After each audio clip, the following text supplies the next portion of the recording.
The individual I'm about to introduce, I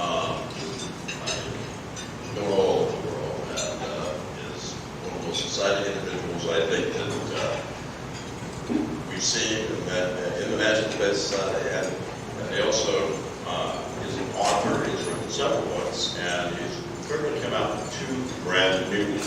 We have Mars on Earth, The Adventures of Space Pioneers in the High Arctic, and we have Holy Land, which is a satire on terrorism. I haven't read either one of these, but I'm sure you could probably get Mr. Zubrin's signature on them if you buy it. So I'd like to this time introduce one of the people that just energizes me and makes me feel like I'm alive and that this thing is moving forward. The founder of the Mars Society, Dr. Robert Zubrin. Dr. Robert Zubrin, please.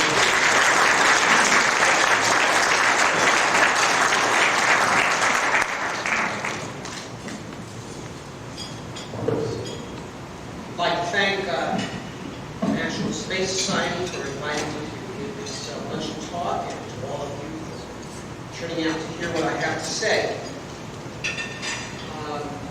I'm going to be giving a more technical talk at a plenary tomorrow, in which I'll lay out concretely the engineering ideas that I think are necessary to actually have a space program that succeeds in going somewhere. Well, what I'm going to do here today is talk more about the situation in more general terms, from the political and strategic point of view. Now, this has been a pretty exciting year in terms of what's gone on in space, and some people are very exhilarated by it. I do not have quite that optimistic view of the current situation. I'm not here to tell you that things are going marvelously well. They are not. Nor am I here to tell you that things are going to hell in a handbasket, that we are in a situation of disaster. That's not true either. Nor are we in a business as usual situation. We are in a situation of peril and opportunity combined. Okay? That is the situation that we're in. We're at a rather unique juncture, which has potential for great things, but it also has potential for some very bad things. Okay? And I'll address that as I come to it. Okay? First of all, what's the problem with the space program? The problem with the space program, to put it simply, is it hasn't gone anywhere in 32 years. Okay? For a third of the century, we have had stagnation in the manned spaceflight program. This is incredible, okay? But it is true. And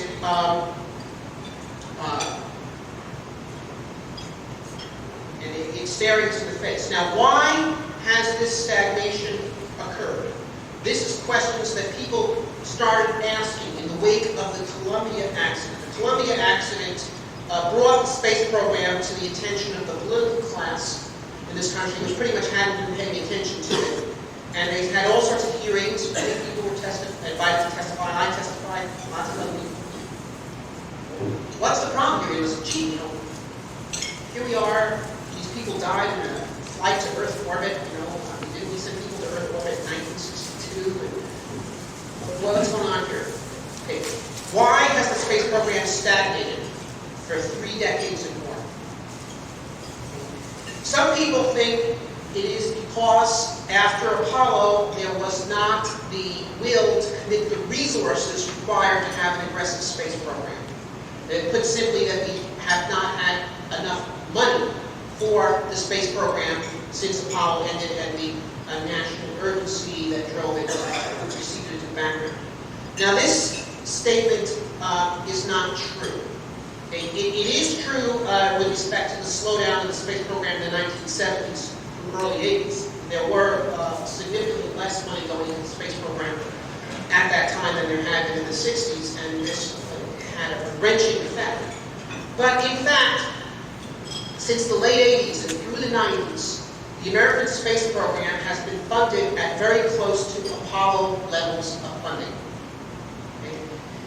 If you take the average Apollo budget in real dollars, inflation adjusted, you take not just the Apollo budget, the entire NASA budget from 1961 to 1973, which takes you from Kennedy's speech through Mercury, Gemini, Apollo, Skylab, final Skylab missions. Okay? The average NASA budget over that period of time in today's dollars, $17 billion a year. Okay? NASA's budget this year is $16 billion, 94% of its average Apollo level. NASA's budget in the early 90s was higher than that, okay, during the first Bush administration. Okay? If you take the amount of money that NASA has spent in real dollars between 1991 and today, it is the same as what it spent from 61 to 73. It is the same. Okay?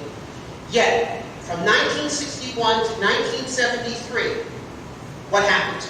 We did Mercury, Gemini, Apollo, Skylab, Ranger, Mariner, Surveyor, the Lunar Orbiter, Pioneer, Jupiter.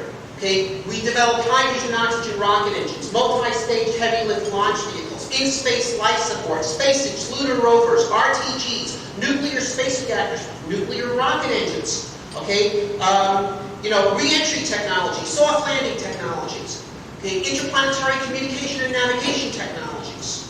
We created institutions, Johnson Space Center, Jet Propulsion Lab in the sense that it exists today, Cape Canaveral. Okay? We launched 40 lunar and planetary missions. Okay? We developed the entire raft of space technologies pretty much that exists today. Was done in that period. Okay? What did we do since 1991? Well, we flew about 60 shuttle missions, 3 of which did something very useful in that they upgraded the Hubble Space Telescope in successive upgrades.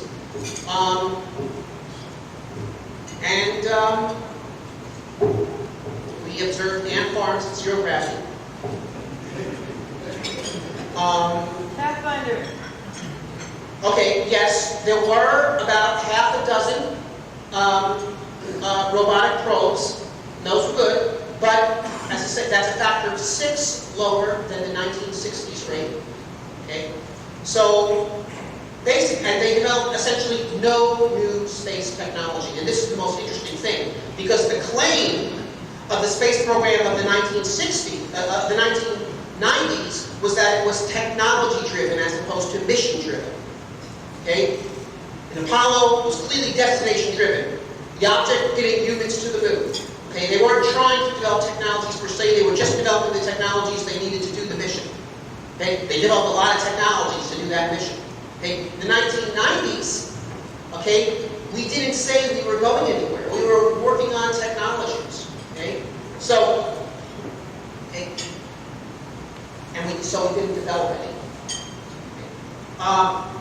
See, here's the situation. NASA has had fundamentally 2 different modes of operation during its history. There's the Apollo era mode, roughly from 61 to 73.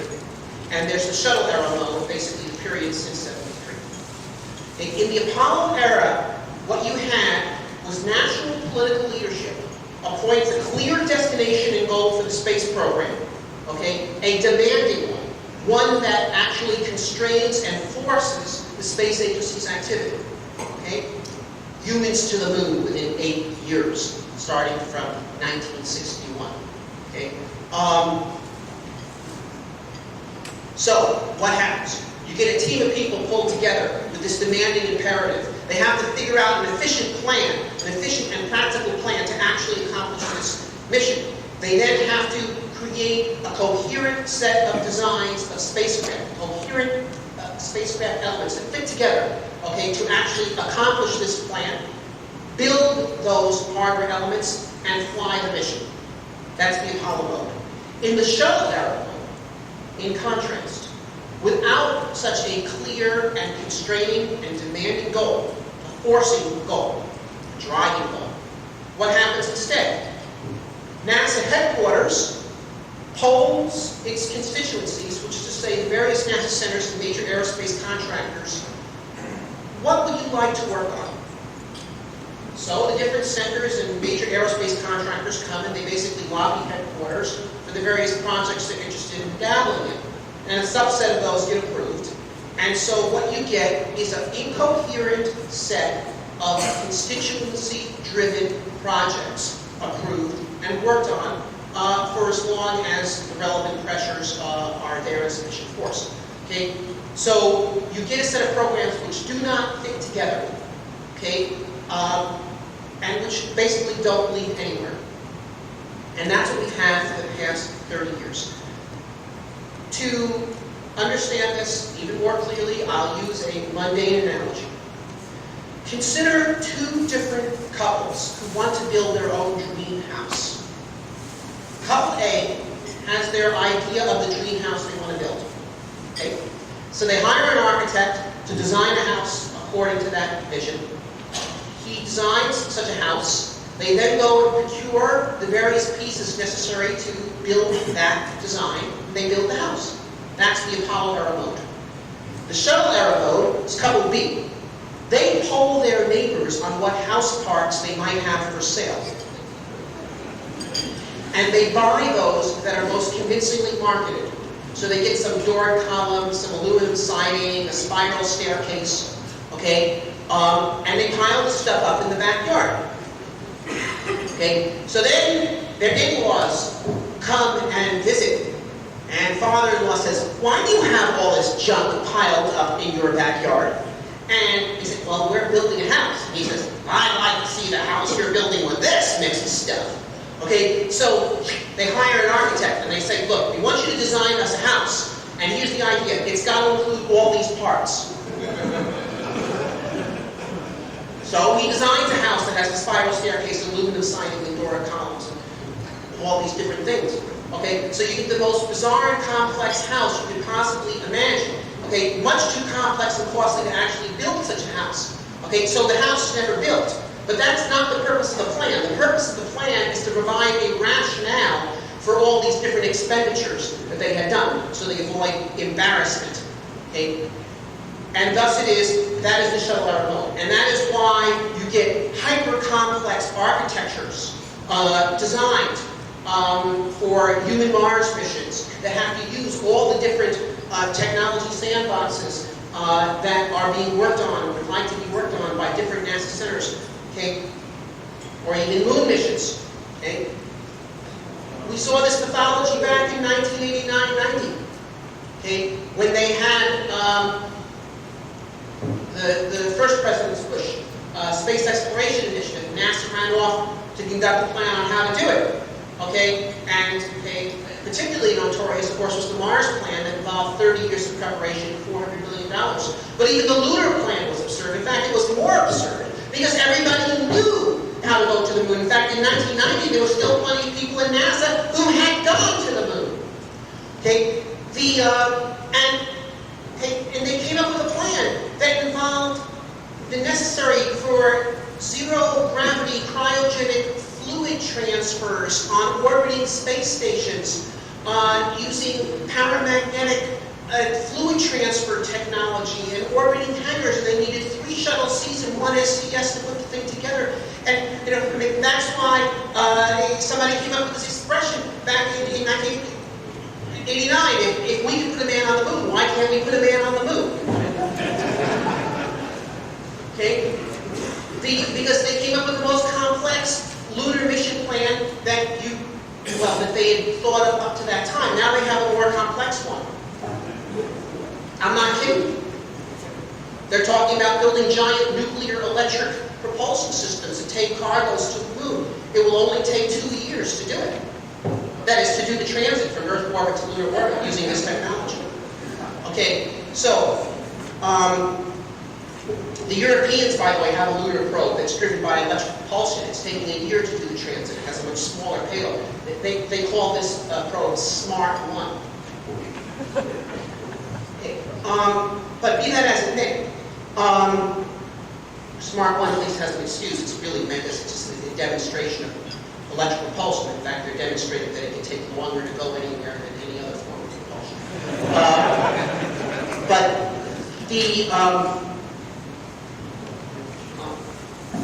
But that's the problem. The problem is that they're not being mission-driven. They're being technology-driven. See, if you actually wanted to send a probe to the moon, you would just send it there with the upper stage off of the booster, and they could have gotten Smart 1 to the moon in 3 days. Okay. Now, that's the case of a probe, and it can be the next thing. But if you approach the entire space exploration initiative in this way, you run up with hyper-complex cost, architectures and huge inflations of cost. So this has been the problem. The problem has been not lack of money. The problem has been lack of leadership. Now, as I said, the particular crisis that provoked this re-examination of the space program by the political class was brought about by the Columbia accident. Why? What happened with Columbia?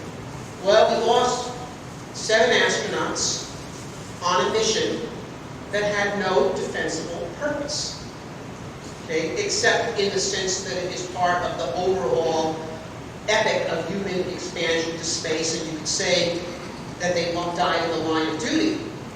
But you might say it's comparable to, in war, if you send some soldiers to attack some meaningless objective and they get killed, the soldiers are still heroes, yes, but the generals have some explaining to do.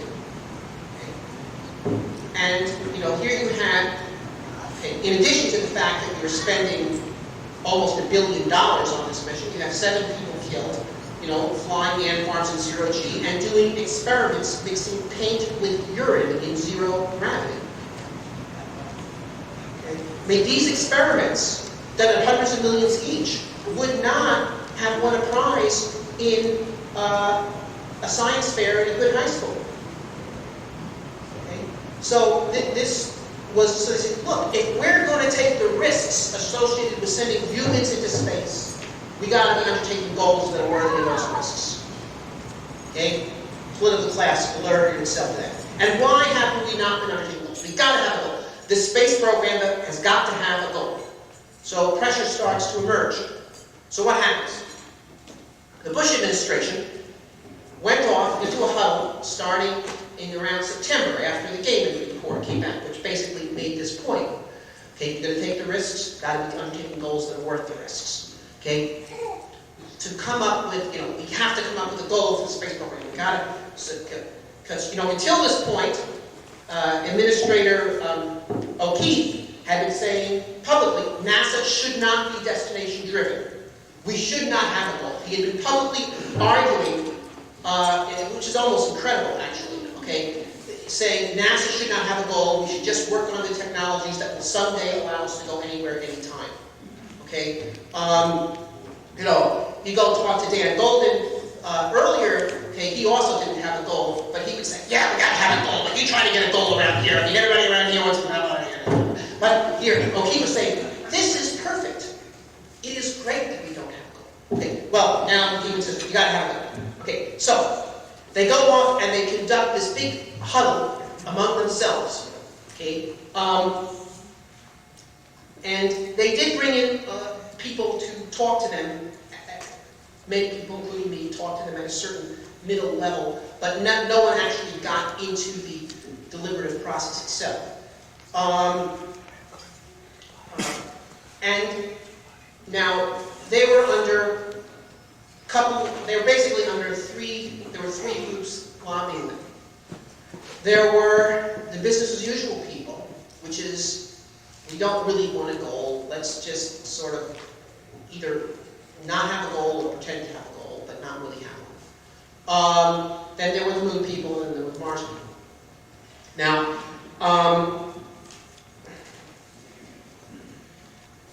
what happened?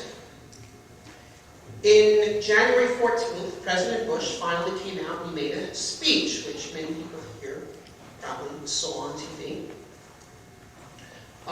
In which he said, I've got a vision. We are committing NASA to a major goal. We are going going to return to the moon and go on to Mars. Okay? However, he said we will return to the moon between 2015 and 2010, and he gave no date for Mars. Okay. Now, between 2015 and 2020, he gave no date for Mars. Now, 2020 is 16 years from now. It is twice the amount of time that it took to go to the moon the first time. If, in fact, you are interested in getting to the moon by 2020, you don't need to start work till at least 2012. And they won't. And they won't. Yes. Now, okay, so the way this thing was offered, therefore, was that it's quite interesting. They were requesting a certain amount of extra money, about $1 billion a year. But actually, most of that is going to meet certain needs within the existing space program. In fact, of the extra $1 billion a year that's being requested this year, only $136 million is actually going to fund stuff directly supporting Moon Mars. Okay. So they're actually not requesting any serious money for Moon Mars. And the way this program is organized is they don't get serious money for Moon Mars until 2010, when the shuttle is phased out and major monetary commitments to the space station are phased out. And you get $4 billion a year from the shuttle program and $1 billion a year from station. So now you got $5 billion a year. And indeed, with $5 billion a year, you should certainly be able to make it back to the moon in a decade. But basically, what has been set up here is a 4-year debate, followed by a nodal decision point in 2010, where the shuttle ceases to fly, and we have not yet made a significant commitment or a significant start in real terms on the moon or Mars. Okay? And so at that point, you've got an option of whoever is in power in 2010 to say, okay, let's now proceed to do Moon, Mars, whatever, or let's just bag the whole thing. Let's pull out of human spaceflight. Okay?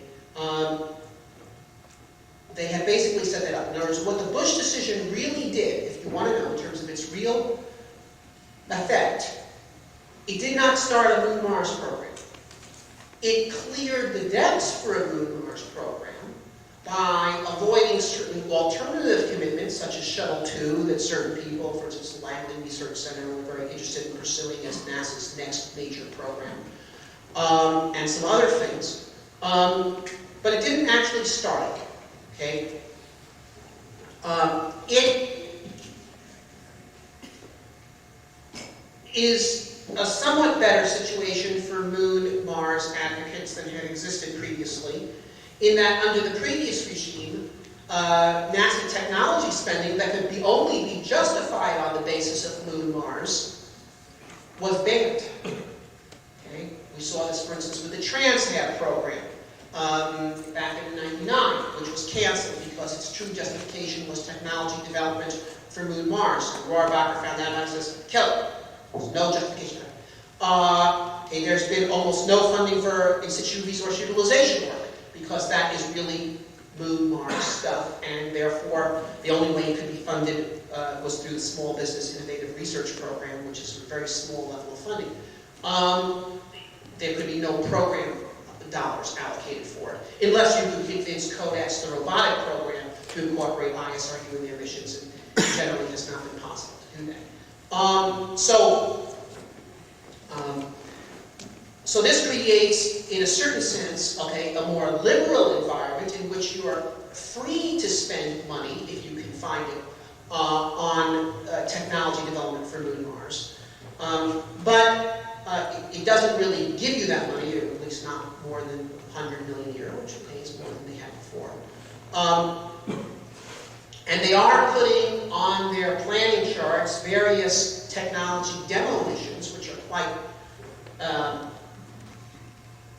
interesting. testing, series of robotic probes to Mars, for example, that will demonstrate this technology or that technology. And, as an engineer, I would tell you that it's a lot of fun to work on missions like that. But missions like that per se, while giving engineers enjoyable occupation and adding a little bit to the archival knowledge base, do not actually get you to the moon or Mars.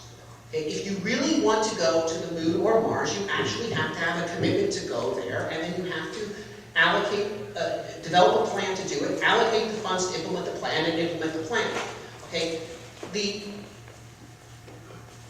Furthermore, it has to be said that a vague commitment to the moon or Mars at some date which is beyond the horizon at which it directs NASA's current activity is, it has to be said, a formula for increased waste in the space agency. That is, while it does allow funding on things that might be good, it basically allows funding on anything. Okay, what happens is, instead of the moon or Mars becoming a driving goal that forces NASA to develop efficient plans and design hardware and do the mission, it becomes a rationale that can be used to justify a huge assortment of grand programs. Somebody comes along and says, well, we've got to have a robotic-controlled greenhouse. I don't know how you feel about robotic-controlled greenhouses, but someone can make a plausible argument that a robotic-controlled greenhouse is useful for a Mars mission. Now, I've designed Mars missions, and I never have robotic greenhouses in them, but maybe in the plan that's actually adopted they will. Who knows? But in the absence of a plan, you could think of any number of hardware elements that you might be interested in using. Okay, aero brakes, nuclear thermal rockets, nuclear electric rockets, solar sails, okay, a whole different menu of alternative ISRU technologies. Some of these things might be useful, some of these things might actually be used, but only a subset of them, okay?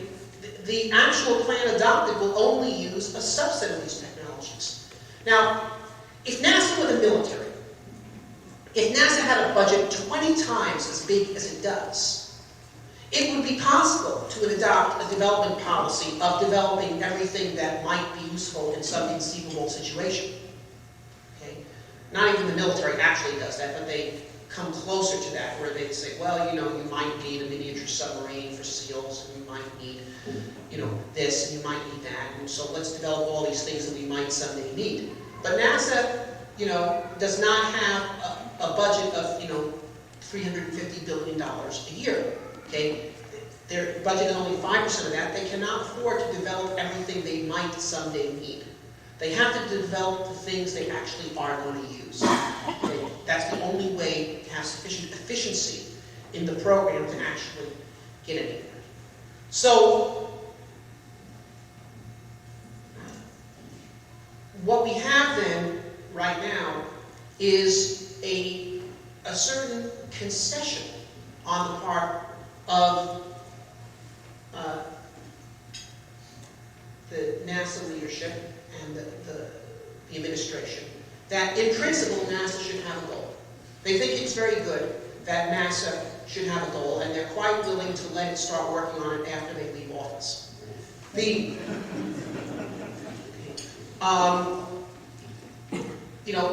It's sort of a cheat and retreat strategy.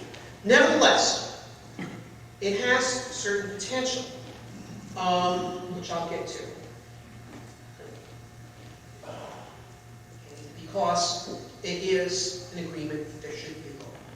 And it is permissive. It does reestablish the notion that human exposure to the moon and Mars is, in fact, the goal of the space program, something that was explicitly denied, for example, in the space policy documents of the Clinton administration.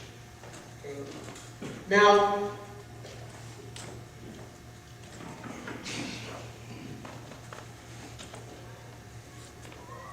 the President's National Security Directive that was delivered in association with this new space policy, it's called Vision for Space Exploration, contains a number of elements, some of which actually are not pertain to humans to the moon and Mars, and others which have to do with continuation of the space station until it's completed and then abandoning it.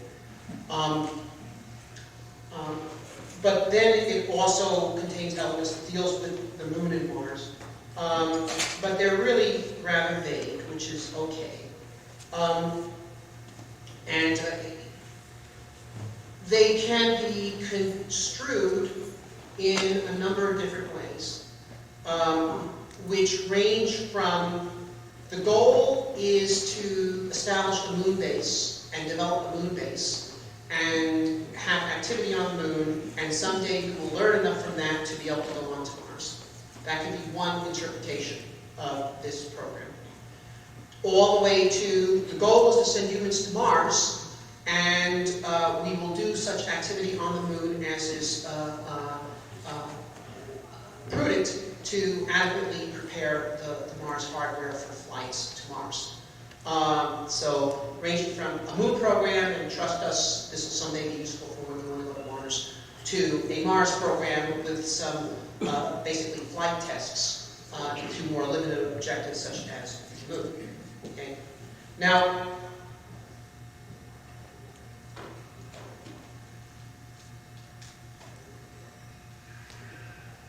the space program does not belong to Mr. Bush or Mr. O'Keefe. They happen to be sitting in offices which give them significant influence on the space program at this particular moment in time. But it's not their space program. Okay? It's our space program. Mr. O'Keefe is someone who has no documented interest in the space program prior to his appointment as NASA administrator. And it seems unlikely that he'll have any interest in it after he moves on from NASA administrator to some other position in his career. These people are simply occupying chairs. They do not have a particular in-depth knowledge or appreciation of the space program or what space means for the human future, or of anything related to that. The space program really belongs to the people who believe in it, who understand its purpose, who support it. It belongs to us. It is up to us to make sure this program succeeds. Okay? The success criteria for Mr. O'Keefe is that the space station program looks good while he's in the office where it is. Okay, the success criteria for us is that we get a space program that actually goes somewhere, that succeeds in expanding humanity to the moon and Mars. It's up to us to make sure this happens. Now, there's a number of things that are required for success. Okay? We have to choose the right goal. We have to know how to achieve that goal. Okay? And we have to make sure that goal and those methods are achieved with resolution and courage until they are successful. So I'm now going to address some of these points. Okay? What is the right goal? The right goal, in terms of the approximate goal for the human space program, should be humans to Mars. And I'll tell you why that's the case. Okay? Ultimately, it's the case because the real purpose of human expansion into space is to establish humanity as a spacefaring civilization, to establish new branches of human civilization. Mars is the planet within reach that has on it all the resources that are needed for life and technological civilization. It has water. Okay? There's enough water on Mars that if you smooth the planet over and melted the stuff out of the soil, you could cover the entire planet with an ocean 600 meters deep. Now, that compares to the moon, where if one accepts the optimistic interpretation of the Clementine and lunar prospector results, you have microns of water on the moon. You have carbon on Mars. There's carbon dioxide in the atmosphere. There's carbonates in the soil. There's almost no carbon on the Moon. Carbon is basis. It's the basis of life. It's the basis of plastics. It's the basis of organic chemistry. It's the basis of wood. It's the basis of clothing, either natural or synthetic. Okay, it is absolutely fundamental. Okay, it's the basis of the chemical industry. Okay, nitrogen present on Mars, absent on the Moon. Okay, you go through the secondary elements of life: calcium, phosphorus, sulfur, plentiful on Mars, comparatively rare on the Moon. Okay, you go through the elements of industry, all present on Mars, only about half of them present on the Moon in necessary concentrations. So that while the Moon is closer to the Earth and Mars, that's likely, it is poorer. It is much poorer. In the coming age of human space expansion, okay, if one compares it to the previous age of human maritime exploration and expansion, Mars compares to the Moon as North America did to Greenland. Greenland was closer to Europe than North America. Europeans reached Greenland before they reached North America. But it was too impoverished an environment to establish a viable, true branch of human civilization. Mars is the North American space. Now, there are some things of interest on the Moon. The Moon would be an interesting place to establish astronomical observatories. In the more distant future, we have fusion reactors on Earth, the helium-3 major resource of interest, and so forth. But really, Mars is the more important goal. Now, so the way this thing leads, and then in terms of scientific interest, of course, Mars is a much greater scientific interest than the Moon, in that Mars holds the key to the issue of the prevalence and diversity of life in the universe, and in terms of how it can mobilize our society, Mars, as a challenge of things not yet done, is a far greater motivator of youth to take on. I mean, human beings have a fundamental drive to go places they've never gone before, to do things that have never been done before, to accomplish what has never been accomplished before. Okay? This is a fundamental drive that motivates human beings for heroic behavior in all fields, okay? And particularly young people. Mars has that potential in a way the Moon does not. It is, after all, the case that the grandparents of the people now in school went to the Moon. Okay? And it is difficult to motivate youth with the challenge of replicating the feats of their grandparents' generation. Okay? So, for those reasons, but most importantly for the primary reason that I alluded to first, that it is a place where we actually can develop a true new branch of human civilization, Mars has got to be the primary goal. Mars, as I detailed in my book, The Case for Mars, and as I'll detail tomorrow in my lecture, is absolutely within reach of current technology. It is a much, much smaller technical leap for us today to send humans to Mars than it was for us generation. Okay, unwilling to be the kind of people who have given us everything we have. Okay. So, for that reason alone, the challenge cannot be shirked. Now, it is true, however, that if you do a Mars mission design competently, using present-day technology, you can design the hardware set readily in such a way that a subset of that hardware can also do lunar missions. Okay? So, or near-Earth asteroid missions, for that matter. So, in fact, if you design your hardware set to accomplish Mars, you get the entire inner solar system. You get Mars, you get the near-Earth asteroids, yes, you also get the Moon. And it is also possible, within the context of such a program, therefore, to build lunar bases or asteroidal outposts in parallel with human Mars missions. And in fact, it's entirely reasonable to do so, because you can only launch to Mars every other year anyway. So, on the off years, you can only be launching to the Moon, or you can be launching to the Moon at a lower rate when you launch to Mars, and at a higher rate on the off years, and so on. Okay. So this is a reasonable thing to do. It is the only intelligent thing to do. If you understand that Mars is a more important goal, and yes, the moon is a secondary goal of interest, okay, it makes much more sense to approach the mission design this way. Because this way you're designing one hardware set, okay, that gives you the moon and Mars. Okay, instead you take the opposite approach.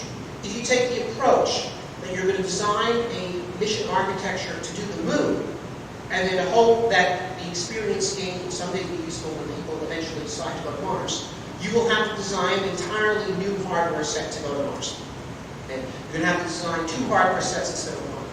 Furthermore, if your rationale for going to the moon is to gain useful experience to support Mars exploration, okay? If instead, if you want to organize this program in such a way that okay, you design your hardware set for Mars, a subset of it for the moon, and we commence lunar activities first, okay, so you're gaining experience on the moon, yes, to support Mars. You're not just gaining experience, you're gaining experience with the relevant hardware set. You're going to find out where the bugs in this hardware set are, yes, indeed, 3 days away from Earth. Okay, so in terms of the primary rationale of the moon as preparation for Mars, this increases its value if you do the moon with the subset of the Mars hardware set. So you're saving money, you're saving time, and you're increasing the value of lunar testing for Mars exploration by approaching it this way.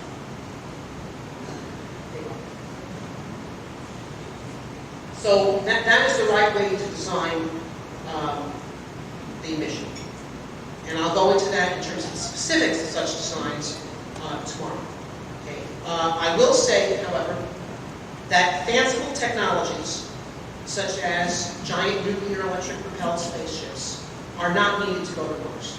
You can go to Mars with chemical propulsion. Okay? You can go to Mars. We develop a heavy lift booster with a good trans-Mars injection stage. It can also be used to inject payloads to the moon. Okay? And a Saturn V class booster can throw payloads in the 50-ton class to either direct trans-Mars injection or translunar injection plus lunar orbit insertion. Because in fact, the delta V to go from low Earth orbit to lunar orbit capture is the same delta V as the delta V to go from low Earth orbit to trans-Mars injection. Okay, takes 3 days to get to the moon that way, much faster than chemical propulsion, than electric propulsion. It takes 6 months to get to Mars that way, which is also much faster than electric propulsion. Okay, there have been claims advanced by electric propulsion advocates that we need to develop giant electric propulsion spaceships to go to Mars because the 6-month transit time is too long and electric propulsion will get you there much faster. Actually, electric propulsion cannot get you there much faster.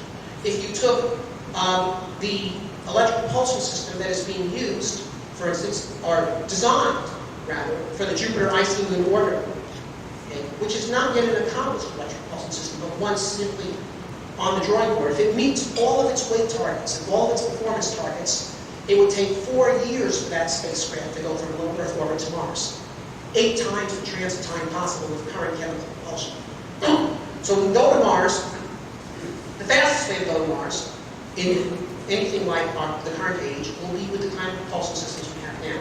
If you had nuclear thermal propulsion, you could shorten the transit time down from 6 months down to 4. But if you had it, in fact, you'd be better off not doing that. You'd be better off using the nuclear thermal propulsion to get you there in 6 months to double your payload. Because that will do much more for the safety of the crew than shortening the transit by 2 months. Okay. And I'll go into these things in detail tomorrow. But suffice to say, it is possible using present-day technology to design a coherent set of hardware that can do the moon and Mars. And rather than have a program of the moon in 16 years and Mars in 50, what we ought to be going for is a program for the moon in 6 years and Mars in 10.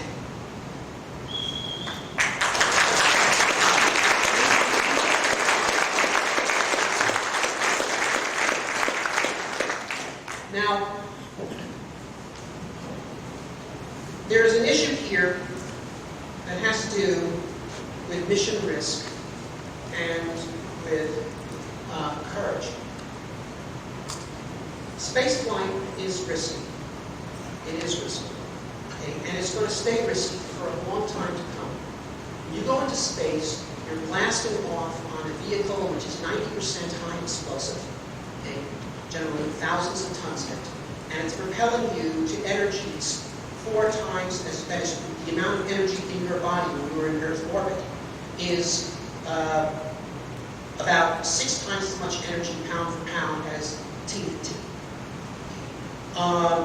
And you have to put that energy into you, and then you've got to get it out of you on re-entry, and all of that involves great stresses on all aspects of the vehicle, its engines, its re-entry technology, everything.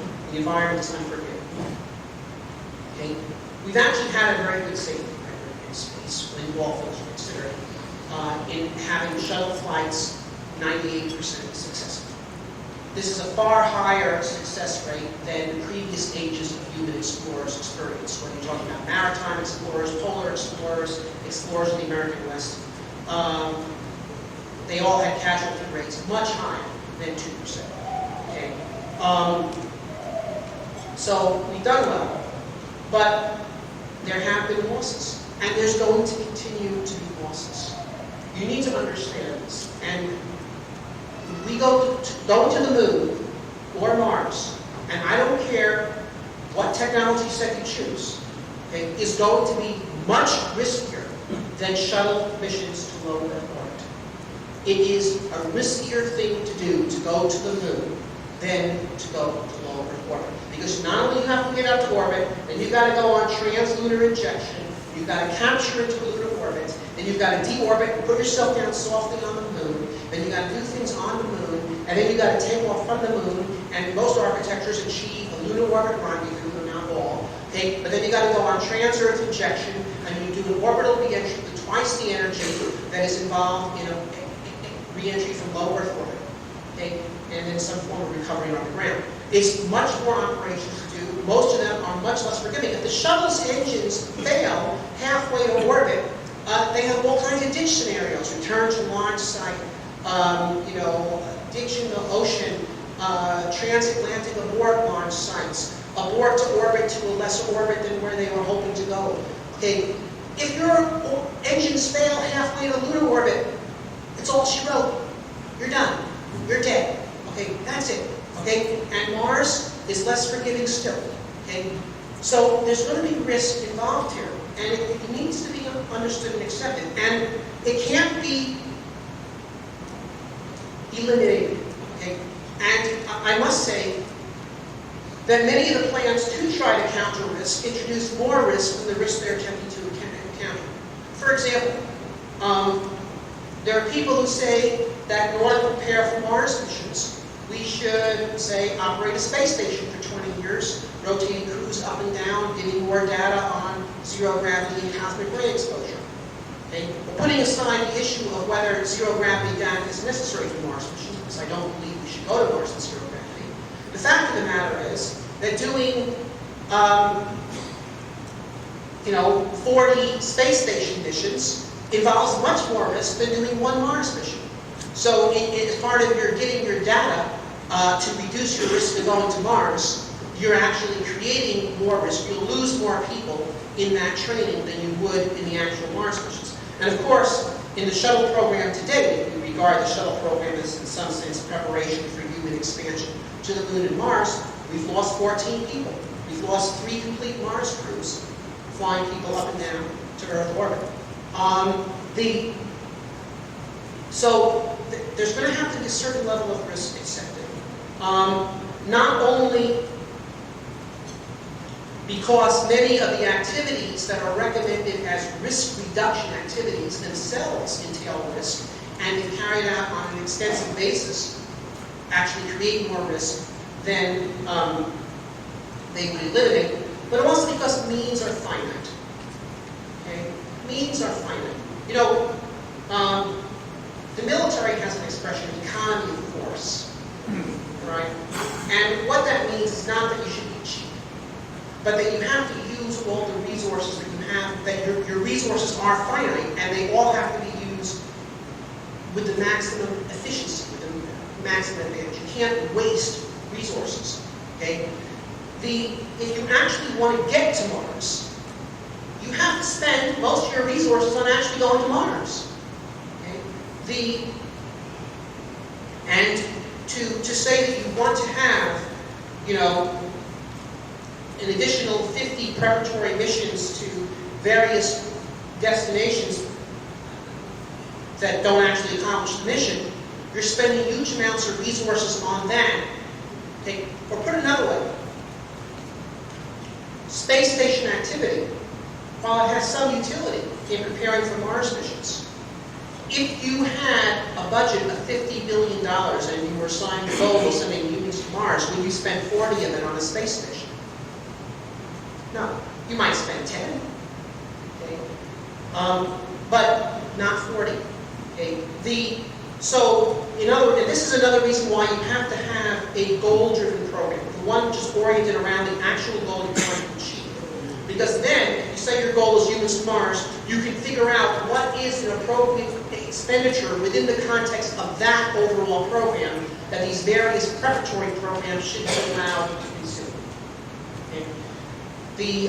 As opposed to the situation you have now, where you have various preparatory programs, shuttle station, etc., which have their own budgets and then which rationalize indefinite expenditures on themselves on the basis of this activity is useful in preparing us to go to Mars. Okay? You see the difference? Hope it's clear. Okay. So you have to, at a certain point, you have to decide what the goal is, how are you going to achieve that. You get a sense of what the resources are needed, or what the resources are available to achieve that goal. And then within the context of those resources, you're going to have to accept a certain level of risk. Okay? Now, it is in this context, by the way, that I find the recent decision by Administrator O'Keefe to abandon the Hubble Space Telescope particularly reprehensible. It is not merely that the Hubble Space Telescope is the most outstanding scientific accomplishment of the human spaceflight program, probably to date, but certainly since Apollo. It is the only program that the shuttle program has done where they have shown that human activity in space produces superior scientific return per dollar than robots. And it is not merely that. It is not merely that they are throwing away $4 billion worth of the taxpayers' property, okay, which is something to be considered. You should understand, look, $4 billion. This is the cost of a brand new nuclear-powered aircraft carrier. Okay. That's what the Hubble Space Telescope is equal to. It's an aircraft carrier. Okay?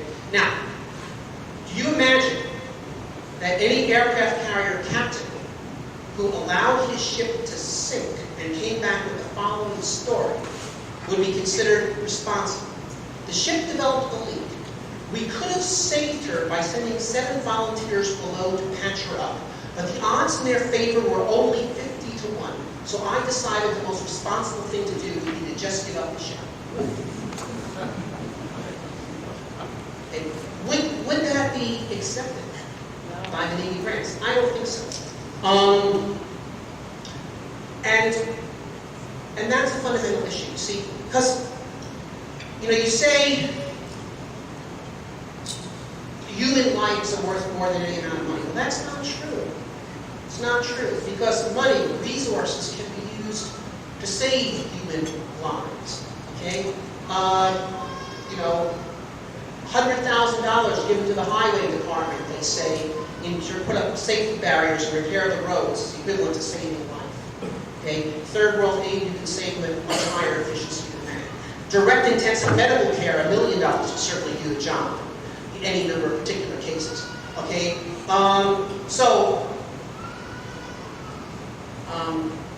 You got $4 billion of property up there.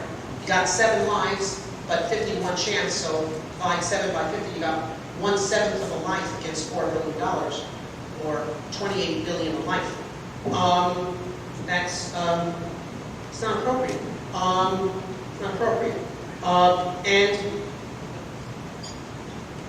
in the space program, okay, we face the complaint by people who are concerned with pressing social needs that the amount of money that we are spending on our objectives, it's spent on their programs instead, would accomplish all sorts of good in various instances. Whether you're talking about third world aid to this program, or you name it. Okay? Kevlar armor for the troops in Iraq. Take your pick. New fire trucks. And I think,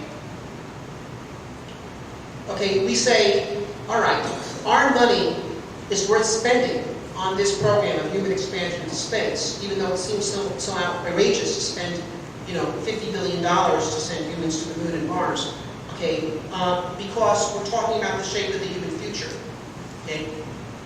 And I believe that's true, and that's why I'm an advocate of human space activity.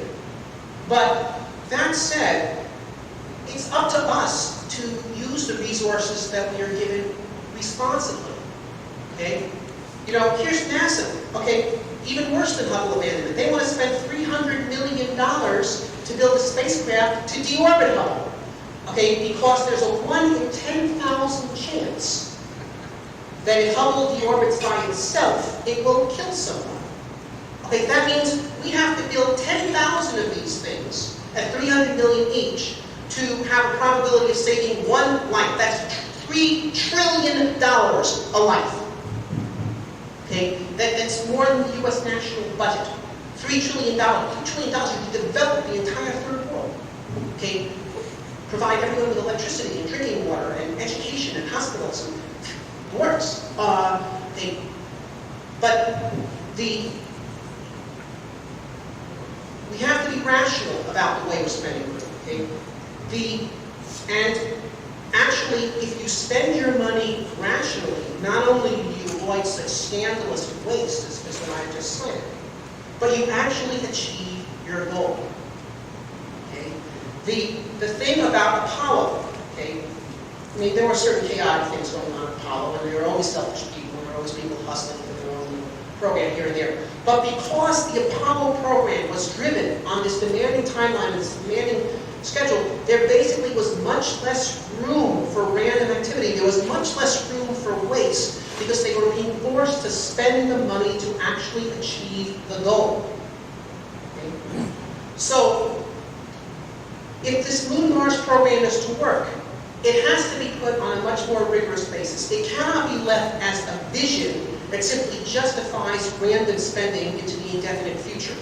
It has to be transformed into a program which is organized around rational goals achieved through rational means. It means, NASA needs to be instructed. There's actually been complaints about this on Capitol Hill. The head of the Appropriations Committee saying, you haven't shown us a plan, you gotta show us a plan. And some of these people saying, oh, you don't understand, this isn't a program, this is a vision, it doesn't need it. Well, it needs a plan, it really does. And not just to please Mr. Walsh. It needs a plan if it's going to succeed. It needs a plan if it's not going to be more than just random spending for a few years until people get bored with non-accomplishment and a different program comes into play.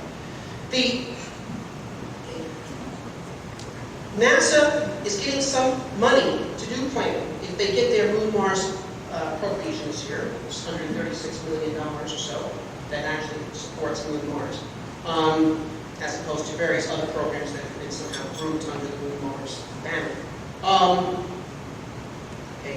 They need to be instructed to design a minimum cost, minimum schedule plan to get humans to the Moon and Mars. That the Congress needs to tell NASA, look, we're going to give you this money, and this is what we want to see. We want to see you come back here, not with a vision, but with a plan. Something you can throw on our desks. January next year, we got a new president, and we're back in office, or whoever's in office is in office, and you say, here's what can be done.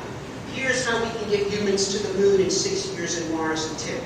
Doing it fast is the way to do it cheap. In aerospace, money is people times time. The faster you go, the more efficient you are. If we're going to have an efficient space program, this is how it has to be done.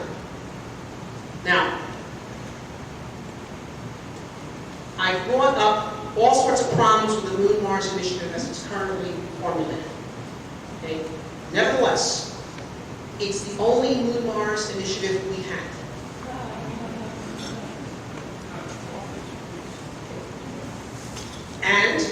it is politically controversial. It is essential that this thing not be defeated in Congress this year. Okay? There are people who oppose it because they oppose it legitimately, because they think there are other programs that are more worth funding. There are people who oppose it because it's Bush's program and they want to stick it to him. Okay? And there's people who support it either because they think it's good or because they think it's Bush's program and they'll support it. But nevertheless, this is important. See, if this thing goes down this year, okay, it's going to be a bloody nose. It's going to say to the political class, this is not something you want to be involved in. Anytime anybody brings this up, it gets squashed, like Bush Sr. did in 1990 and Bush Jr. did this time. And by the way, the reason why Bush Sr. got squashed in 1990 was because NASA was allowed to develop a maximum cost, maximum schedule plan, okay, which was so politically unpalatable that it died of sticker shock in Congress. Okay? If they had come back with a disciplined plan, Moon in 6, Mars in 10, $50 billion total budget, they might have stood a chance. They came back with $400 billion in 30 years at that point. The White House threw up their plan, hands and said, this is not something we defend. They put no muscle behind it. The thing was left in political warfare and done. Okay? We need to have this budget passed, and hopefully to have language in the legislation, in the authorization, that instructs NASA to use the money of this that goes for planning to come up with a minimum cost, minimum schedule plan to enable Moon and Mars in a meaningful time frame. Okay? Moon in 6, Mars in 10, maybe Mars in 12, not Mars in 15. Okay? A real plan that delivers the goods in a reasonable time frame. Now, there are a lot of space organizations in this country. I lead one of them. Of course, there's the National Space Society, an organization which I'm also a member of. Planetary Society, the Space Frontier Foundation, and many other organizations. And we differ in detail on some of the things that I've talked about here today. However, in one way or another, we all recognize that this is a unique juncture. That if, in fact, this Moon-Mars spending is defeated outright this year in Congress, we're out of luck. That our respective visions, however they may differ, diverge, will all be killed. That all of, at least for some substantial period of time before the bruise and the damage of this defeat wears off and someone else comes in. Okay? If this initiative is killed in its infancy, we won't have time to reform it into something that is better than it is currently right now. So we have to make this win. Now, because we all recognize that, the leaders of 13 of the space organizations, all the ones that you've ever heard of and some that you have never heard of, have come together and formed an organization called the Space Exploration Alliance. Okay, you probably read about it on the internet, elsewhere. Okay, NSS is a member, the Mars Society is a member, the Planetary Society is a member, the Space Frontier Foundation is a member, American Institute of Aeronautics and Astronautics is a member, ProSpace is a member, to fight to save this initiative. We basically have an immediate one-point program, which is get the Moon-Mars funding for this year onto me. Okay? The NSS had an activity plan for this summer called the Legislative Conference in Washington, and George Whitesides, their executive director, who was president of the founding meeting of the Space Exploration Alliance, generously offered to transform that from simply a legislative conference into a Moon-Mars Blitz, in which all these organizations would work together and go and visit with large numbers of people as many congressional offices as we can. This is July 11th through 13th of this year. Okay, the Mars Society is committed to supporting this. Pretty much all the organizations in the space exploration Alliance are supporting this. And I have to urge you, okay, to do this. I have to urge you to take this seriously.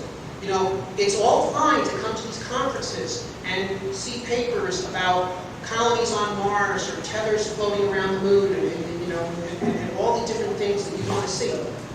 But history is not a spectator sport. History is made by people. In particular, it's made by people who think they can make history. And this is your opportunity to make history. Okay? So I have to urge you, okay, whether you choose to sign up on the National Space Society sheet or the Mars Society sheet or some other organization sheet, doesn't matter. I don't care what contingent you say you're a member of. Come to Washington for the Moon-Mars Blitz on July 11th and 13th. Participate in this. Okay? I want to get 300 people there. Going from congressional office to congressional office. I want to visit, okay, lots of them. Okay? They have to know that this vision of Moon-Mars is not just something that the president said because it was politically convenient to say it on some afternoon in January. Okay? That may be why he said it, but that's not what it's about. What this is about is the shape of the human future. And it concerns every American, and it concerns every human being on this planet today and for all time. We've got to take that message to them.